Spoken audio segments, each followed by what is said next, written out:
Halo Bu Ayu, sebenarnya aku udah punya cara supaya tetap produktif selama WFH, yaitu sambil ngemil jajanan. Nah, masalahnya aku jadi boros uang banget. Bu Ayu bisa bantu cari solusi pemborosan ini kah?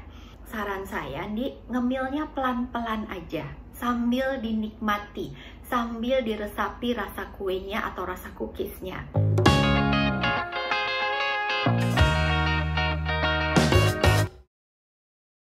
Halo, jumpa lagi dengan saya Ayu Sinta Sadewo yang hadir kembali menemani Anda untuk berbicara mengenai kesehatan mental agar kita selalu bisa nyalakan hati. Working from home atau WFH sudah kita lalui bersama beberapa bulan terakhir ini. Adalah wajar kalau sebagian teman merasa suntuk atau merasa bosan berada di rumah karena terbatasnya aktivitas untuk pergi keluar rumah. Saat ini mungkin saja sudah ada sebagian teman-teman yang sudah mulai aktif kembali bekerja dan ada juga yang sebagian masih WFH. Meskipun WFH, kita harus tetap produktif ya. Dan kali ini saya mau bacakan beberapa curhatan yang masuk terkait dengan produktif saat WFH. Pertanyaan pertama dari Aikan Jani. Selama WFH ini, saya tinggal bersama keluarga besar. Dan supaya bisa tetap fokus, saya suka menghindar dari mereka. Salah nggak sih Bu Ayu ngindarin keluarga sendiri demi pekerjaan? Pertanyaan ini saya sambung dengan pertanyaan dari UT Kairunisa, karena ini masih terkait. Hai, selama WFH kan aku sekalian ngurus anak yang juga belajar dari rumah. Dan kadang suka bentrok waktu mereka belajar sama aku kerja. Kira-kira Bu Ayu ada tips supaya aku tetap produktif ngejalanin dua-duanya kah? Baik, terima kasih Aikan Jani dan Uti Kairunisa. Mungkin pertanyaan ini pertanyaan yang mewakili pertanyaan dari sebagian teman-teman di sini. Dalam kapasitas saya bukan menentukan apakah ini salah atau benar. Yang pasti teman-teman, dalam hal ini tentukan dulu satu fokus Anda saat ini ya, dan fokus itu mungkin saja berubah-ubah. Katakanlah saat ini atau 3 jam ke depan fokus Anda pada pekerjaan, dan setelah 3 jam berikutnya fokus Anda adalah pada rumah atau pada anak. Itu boleh-boleh aja ya. Jadi pertama tentukan dulu fokus Anda saat ini, dan hal kedua set boundary setelah itu.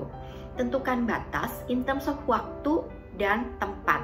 Jadi kalau Anda misalnya fokus di satu pekerjaan selama 3 jam ke depan, Anda tutup ruangan, anggota keluarga yang lain kalau nggak urgent banget nggak bisa masuk, dan juga tentukan waktu misalnya jam 9 sampai jam 12 ya.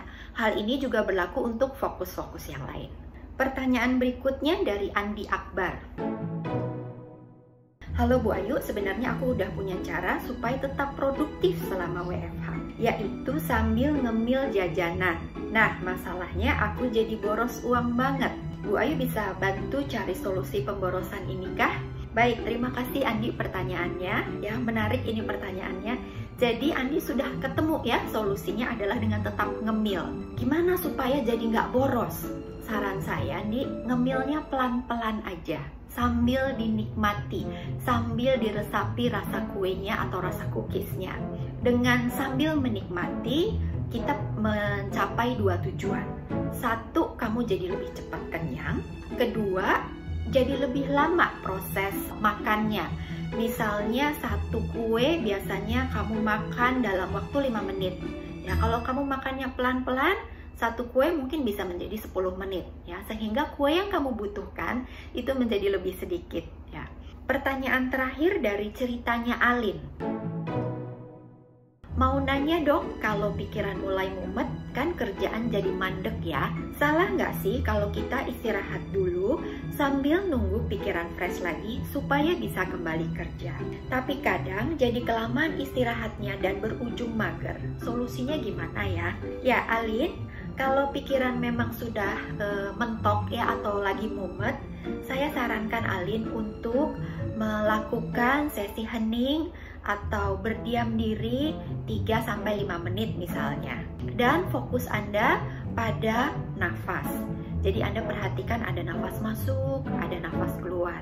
Saya tidak sarankan Alin untuk melakukan aktivitas yang lain di saat Anda melakukan sesi jeda atau sesi pause ini. Dan kalau Alin sudah menyadari bahwa terlalu lama bisa berujung mager, set waktunya Alin. Jangan terlalu lama ya, 3-5 menit Anda pasang timer, lakukan inhale, exhale, just be aware of your breath, dan setelah itu kembali melakukan aktivitas.